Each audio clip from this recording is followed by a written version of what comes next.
Alors bonjour à tous, bienvenue dans cette vidéo du cours de recherche opérationnelle. Donc il va être question du problème de bin packing, qui est un problème important de recherche opérationnelle, et on va aborder sur ce problème différents concepts de la programmation linéaire en nombre entier.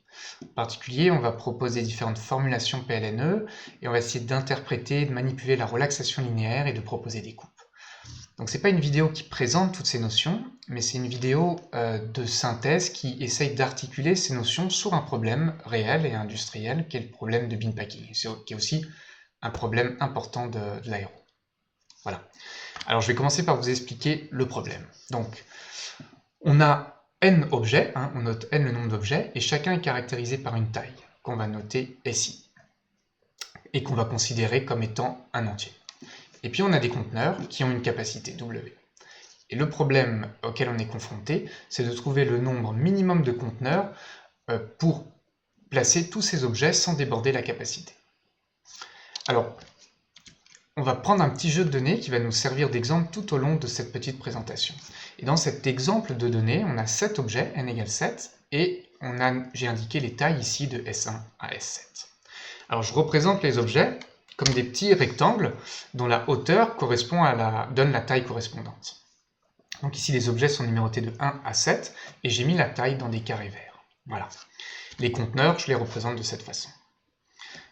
Alors, donc, le problème est de placer tous les objets dans les conteneurs en respectant la capacité et en minimisant le nombre de conteneurs.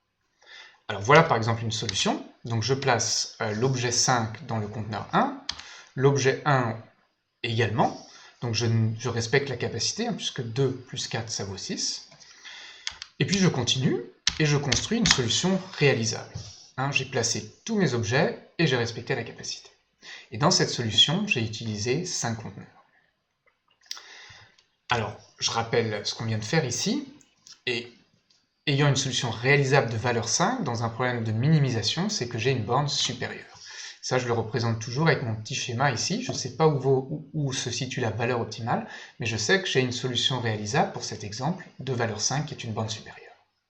Alors je vous pose toujours la même question dans ces circonstances, c'est de me proposer une borne inférieure pour évaluer la qualité de cette borne supérieure.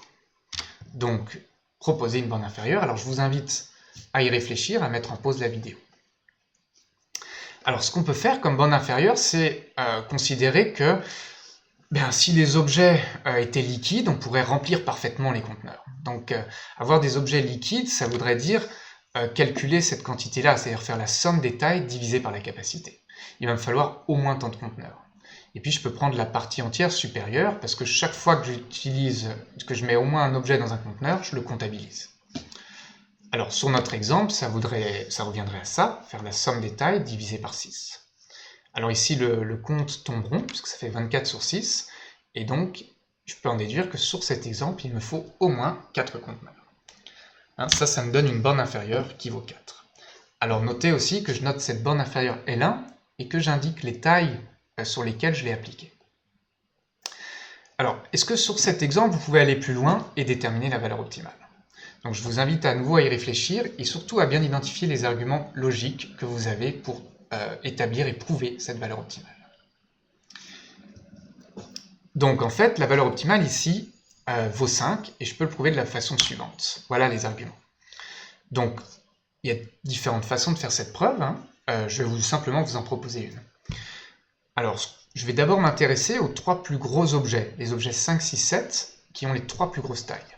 Et ce que je me rends compte tenu de la capacité de 6, c'est qu'il va falloir 3 conteneurs distincts pour ces 3 objets. Ils sont mutuellement incompatibles.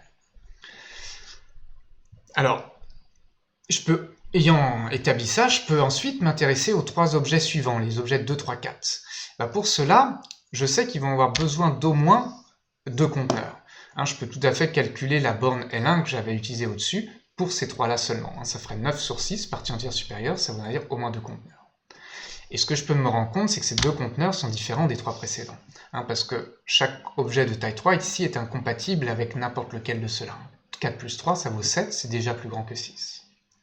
Donc globalement, pour ce jeu de données, il va me falloir au moins 5 conteneurs. Comme j'ai une solution réalisable de valeur 5, je sais que la valeur optimale vaut 5.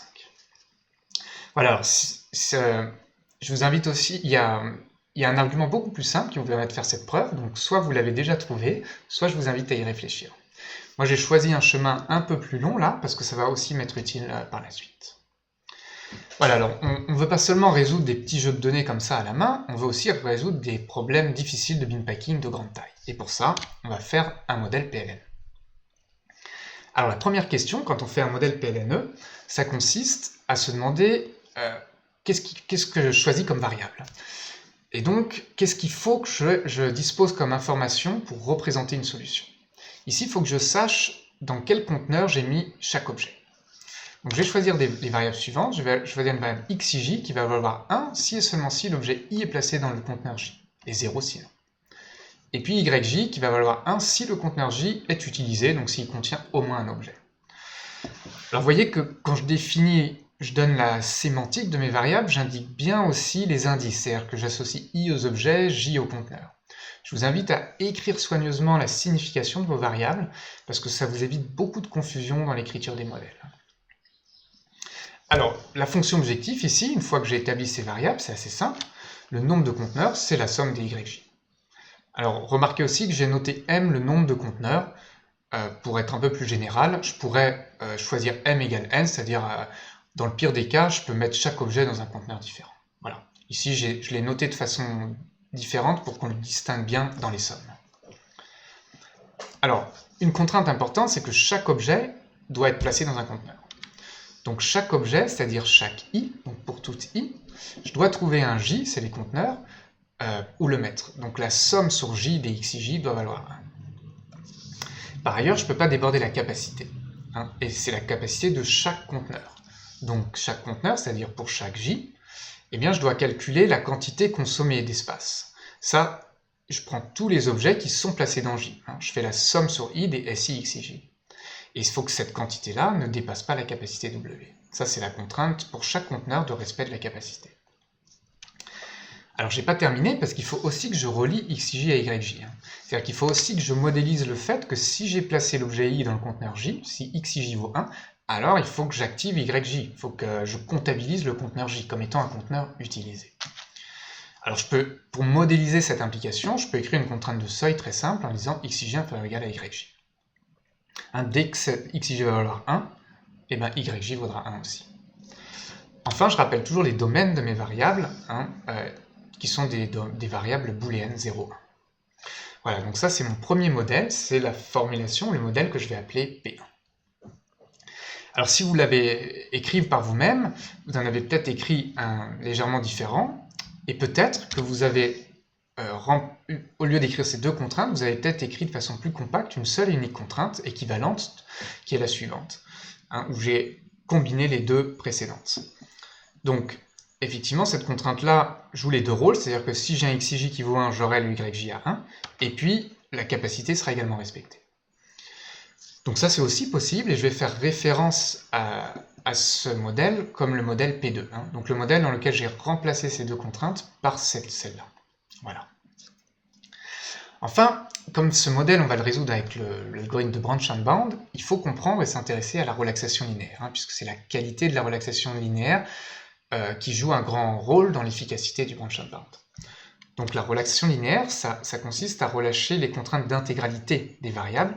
Ici, au lieu d'imposer que les variables soient dans un ensemble discret 0,1, on les autorise à prendre des valeurs fractionnaires dans l'intervalle 0,1. Et ça, c'est la relaxation linéaire. Alors, la question suivante, c'est d'examiner la relaxation linéaire pour ces deux formulations. Donc, ici, je vais commencer par la formulation P2, et je vous invite à essayer de réfléchir que vaut la relaxation linéaire. Essayez de comprendre, d'interpréter et comprendre la relaxation linéaire pour calculer sa valeur, sans utiliser le simplex, simplement en essayant de l'interpréter. Alors, je vais le faire maintenant. Donc, si je relâche les contraintes d'intégralité des xij, ça veut dire que je m'autorise finalement à fractionner des objets. Donc je vais finalement reproduire un peu le raisonnement qu'on a fait au début de cette présentation. Alors quelles sont les valeurs entières ou fractionnaires que je peux mettre au xij et au yj pour minimiser la somme des yj? Alors voilà, je vous propose une solution. Donc je vais placer l'objet 1 dans le conteneur 1, x1 égale 1, que j'ai représenté ici sur ce schéma. je vais placer l'objet 2 dans le conteneur 1, et puis comme je peux prendre des valeurs fractionnaires, je ne vais pas perdre de place. Je vais compléter avec 1/3 de l'objet 3. Alors qu'est-ce que ça veut dire 1/3 de l'objet 3 ? Comme l'objet 3 a une taille de 3, j'utilise bien une unité supplémentaire pour compléter mon conteneur. Donc ça ne suffit pas parce qu'il faut que je respecte cette contrainte, c'est-à-dire qu'il faut qu'un objet soit placé complètement. Donc il faut que je continue et que je place les 2/3 restants ailleurs, ici par exemple dans le conteneur 2. Donc là je respecte bien la contrainte sur le i qui vaut 3 que j'ai placé complètement l'objet 3, et puis je respecte bien la capacité du conteneur 1. Je n'ai pas encore donné les valeurs des y, mais au moins la quantité qui est là est plus petite que 6. Alors je peux continuer comme ça, en fractionnant les objets, 1/4 de l'objet 5, 3/4 de l'objet 5, pour remplir mes conteneurs à la perfection. Et je me retrouve à définir les valeurs de x et j suivantes. Alors il faut que je complète avec les y, tout en respectant cette contrainte. Comme j'ai rempli les conteneurs à ras-bord, je ne peux pas prendre des fractions de y, il faut que toutes les y valent 1, ici, tous les conteneurs que j'ai utilisés. Donc je vais avoir y1 et y4 qui valent 1, et puis après tous les autres y qui valent 0. Donc ici j'ai une solution dont la valeur est 4, et on peut vérifier que c'est une solution réalisable de la relaxation linéaire. Voilà, donc la relaxation linéaire ici est le problème de minimiser le nombre de conteneurs en s'autorisant à fractionner les objets. Alors sur cet exemple, est-ce que cette solution finalement est optimale pour la relaxation linéaire ? On a envie de répondre, oui, c'est évident, mais on va quand même essayer de l'écrire parce que vous allez voir que ce n'est pas toujours évident. Donc, même si là, ça semble facile, on l'écrit quand même. Donc, vérifions que cette solution est bien optimale. Alors, toute solution réalisable de P2 va avoir une valeur objective qui vaut la somme des y. Si je me penche sur une solution réalisable, il faut qu'elle respecte ces deux contraintes. En particulier, il faut qu'elle respecte C2. Ça veut dire que je peux écrire l'inégalité suivante, c'est-à-dire que si C2 est respecté, les YJ sont toujours supérieurs ou égales à cette quantité divisée par W. Donc je peux tout à fait écrire cette inégalité où j'ai YJ supérieur ou égal à cette quantité.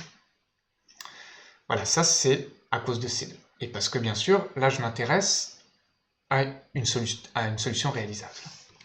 Alors je peux sortir 1 sur W, je peux réinverser les deux sommes, une somme de termes, je peux sommer les termes dans l'ordre que je veux, et puis du coup je peux factoriser par ici et sortir ici.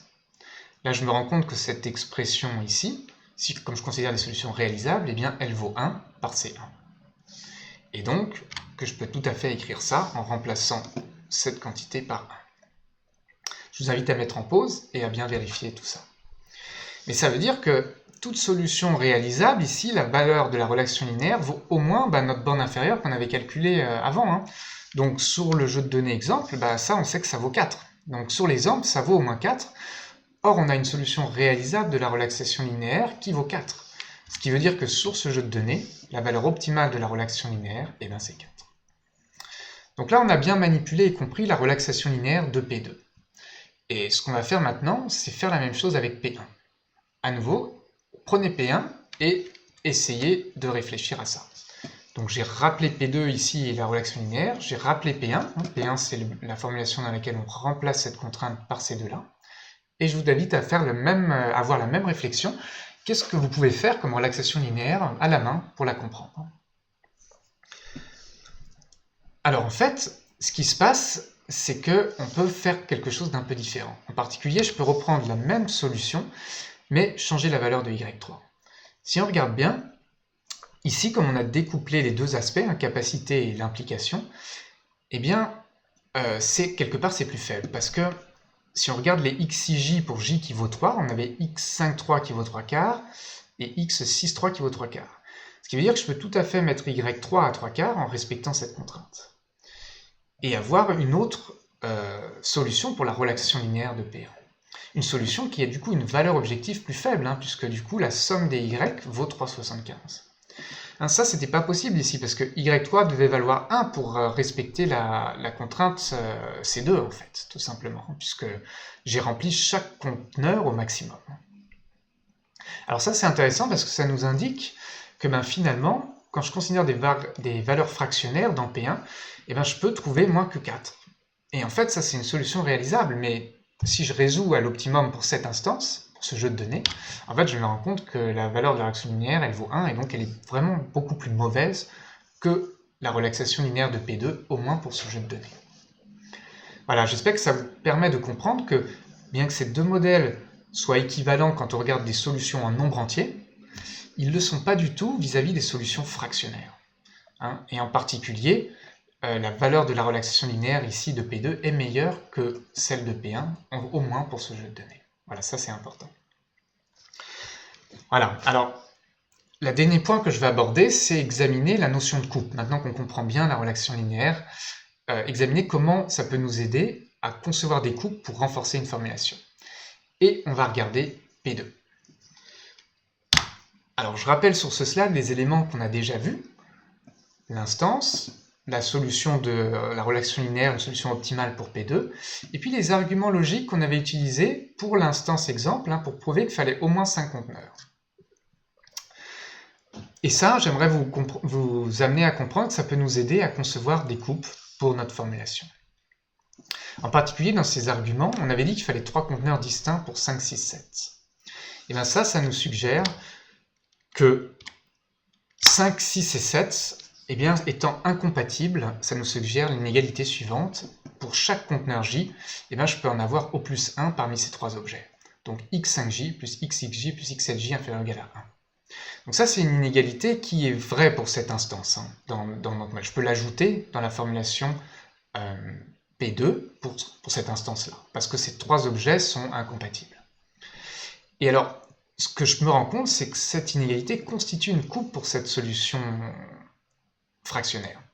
En particulier, toujours si je regarde l'objet, si je regarde le conteneur 3, eh bien, j'ai mis 3/4 de l'objet 5, x5,3 égale 3/4, et 3/4 de l'objet 6. D'accord? Mais donc, x5,3 plus x6,3, ça vaut déjà 1,5, c'est déjà plus grand que 1. Donc vous voyez que cette solution fractionnaire ne respecte pas cette contrainte. Donc cette contrainte va constituer une coupe, c'est-à-dire qu'elle va venir éliminer des solutions fractionnaires, et on a peut-être l'espoir qu'elle améliore la relaxation linéaire de notre modèle. Voilà. Alors on pourrait même faire un peu mieux et ajouter les objets 4, 3 et 2 indépendamment dans cette expression, parce qu'effectivement, chacun de ces objets de taille 3 est lui-même incompatible avec n'importe lequel de ceux-là. Voilà, donc voilà des inégalités qui viennent couper des solutions fractionnaires. Voilà, donc j'espère que ça vous aide à nouveau à comprendre ce que c'est qu'une coupe dans un modèle où on a plus que 2 variables, parce qu'en général, jusqu'à présent, je vous ai raconté le concept de coupe sur des modèles à 2 variables avec l'interprétation géométrique. Voilà, alors pour conclure, si je fais le bilan des notions, on s'est intéressé au problème de bin packing, et on a mis en œuvre 4 compétences là. La première, c'est de raisonner sur le problème à la main. Ici, on a essayé de trouver les arguments logiques pour trouver une borne inférieure, d'écrire des modèles PLNE, de savoir interpréter et manipuler la relaxation linéaire de ces modèles pour comprendre la qualité de formulation, et aussi d'utiliser toutes ces informations pour éventuellement proposer des coupes et améliorer nos modèles. Voilà, ça, ce sont les points à retenir, c'est les compétences attendues. Et pour finir, du coup, je vous donne un conseil en pratique, c'est de toujours visualiser votre relaxation linéaire pour examiner la qualité de vos formulations. Très simplement, vous remplacez la déclaration des variables booléennes en variables fractionnaires, en variables réelles positives, en ajoutant les contraintes éventuellement pour donner les bornes des intervalles. Donc c'est très facile de remplacer ça dans vos modèles et de visualiser les valeurs fractionnaires et de faire aussi les raisonnements qu'on a fait sur les problèmes auxquels vous êtes confrontés. Voilà, je vous souhaite un bon cours.